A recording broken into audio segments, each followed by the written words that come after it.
జయ శ్రీదత్త, జయ గురుదత్త. మొగిల్చెర్ల అవధూత శ్రీ దత్తాత్రేయ స్వామివారి చరిత్ర. ఏప్రిల్ 30వ తేదీ 1976. 62వ రోజు. శ్రీ స్వామివారు ఏప్రిల్ 30వ తేదీ నాడు తనను కలవమని శ్రీధర్రావు దంపతులకు చెప్పి పంపారు. ఆ రోజు ఉదయం శ్రీధర్రావు ప్రభావతి గార్లతో పాటు వారి రెండవ కుమారుడు ప్రసాద్ కూడా ఆశ్రమానికి వెళ్ళాడు. కొద్దిసేపు బయట వేచి ఉండగానే శ్రీ స్వామివారు తలుపు తీసుకొని బయటకు వచ్చారు. కొద్ది దూరంలో నిల్చొని ఉన్న ప్రసాద్ దగ్గరకు వెళ్ళి ముఖంలో ముఖం పెట్టి, ఎవరు ప్రసాదా అన్నారు. అవును స్వామి అన్నాడతను. చూసావా, నిన్ను దగ్గరగా చూస్తే గాని పోల్చుకోలేకుండా ఉన్నాను. చూపు కూడా మందగిచ్చింది. మీ అమ్మా నాయనలకు చెప్పరాదు, స్వామివారికి చూపు కూడా కనపడటం లేదు, ఇక ఆయనను సజీవ సమాధి చేయమని అన్నారు పెద్దగా నవ్వుతూ.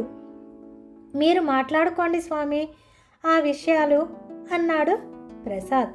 శ్రీ స్వామివారు వెనక్కు వచ్చి శ్రీధర్రావు ప్రభావతి గార్లను కూర్చోమని చెప్పి తాను వారికి ఎదురుగా పద్మాసనం వేసుకొని కూర్చున్నారు. అప్పుడు ఆ దంపతులు గమనించారు, శ్రీ స్వామివారు రెండు తొడల మీద అరిచెయ్యంత మేర చర్మం కమిలి లేచిపోయి పుండులాగా ఎర్రగా కనపడుతుంది. ఏంది స్వామి ఆ పుండు అని అడిగారు శ్రీధర్రావు గారు. ఇది సిద్ధాసనం వేసి వేసి ఇలా పుండులాగా మారిపోయింది. అదేం చేస్తుంది అన్నారు అరిచేతితో అక్కడ తడుతూ. భరించటానికి కొద్దిగా ఇబ్బందిగా ఉన్నా సర్లే, స్వామివారు పట్టించుకునే స్థితిలో లేరు. ఆయన దృష్టిలో అది సమస్యే కాదన్నట్లు ఉన్నారు. ఈరోజు వైశాఖ మాసం పాడ్యమి, శుక్రవారం. ఇక నేరుగా విషయంలోకి వస్తాను. త్వరలో నేను దేహాన్ని వదిలివేస్తాను. మీతో చాలాసార్లు ముచ్చడిచ్చి ఉన్నాను. ఇక నా సజీవ సమాధి కూడా జరగదు. ప్రత్యామ్నాయ పద్ధతి నేనే చూసుకోవాలి. ఇంతకాలం చేసిన తపోసాధన ఓ కొలిక్కి వచ్చింది. మళ్ళీ చెప్తున్నాను, ఇది క్షేత్రంగా మారబోతుంది. మీరు మాత్రం ఓ వారం పాటు ఇటు రాకండి. నేను ఎవరికీ అందుబాటులో ఉండను. ఇప్పటిదాకా నేను చేసిన సాధన అంతా ముగింపుకు వచ్చే సమయంలో అవరోధం ఉండకూడదు అన్నారు. దంపతులిద్దరూ సరే అన్నట్లుగా తలూపారు. శ్రీ స్వామివారు నిశ్చలంగా కొద్దిసేపు అక్కడ కూర్చొని, ఇక మీరు బయలుదేరండి, మళ్ళీ వారం తర్వాత కలుద్దాం అన్నారు.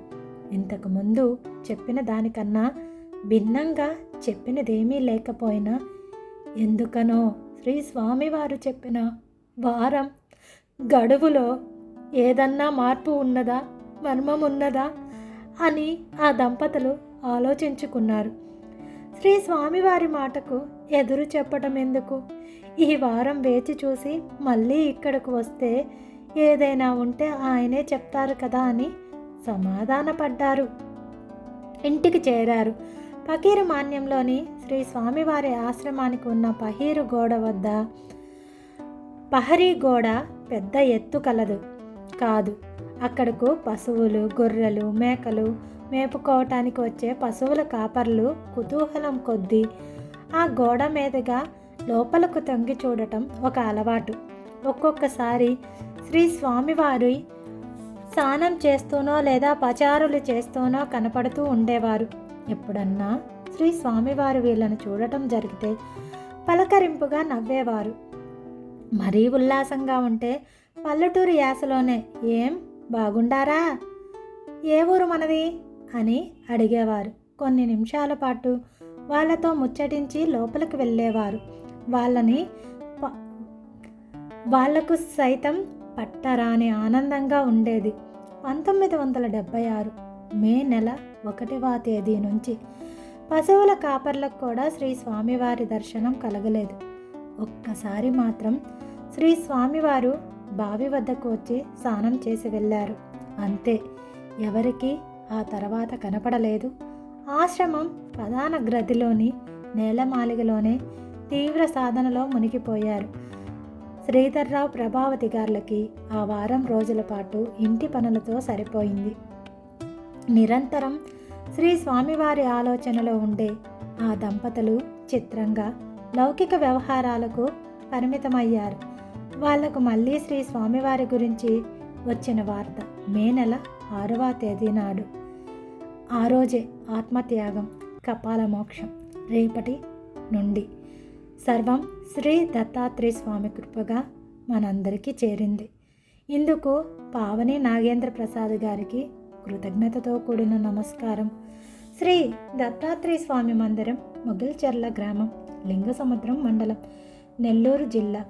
స్వామివారిని దర్శించాలి అనే కోరిక కలిగిన వారికి స్వామివారు అన్ని వేళలా అందుబాటులో ఉంటారు.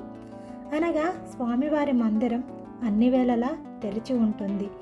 స్వామివారిని దర్శించిన వారికి గ్రహ పీడ, జాతక ధర్మానికి సంబంధించిన అన్ని బాధల నుంచి విముక్తి కలుగుతుంది. గురువుల అనుగ్రహం అలాంటిది. మరి దైవానుగ్రహంగా మీకు గురువు దొరికారు అని నమ్మశక్యంగా నమ్మండి. అక్కడ నుంచి మీ యొక్క ఇతి బాధలను, గ్రహ బాధలను స్వామివారు తీసివేస్తారు. జై శ్రీదత్త, జై గురుదత్త, జై శ్రీదత్త, జై గురుదత్త. ఓం ద్రాం దత్తాత్రేయ నమః. దిగంబర దిగంబర శ్రీపాదవల్లభ దిగంబర, దిగంబర దిగంబర శ్రీ మొగిల్చెర్ల దత్తాత్రేయ స్వామి దిగంబర.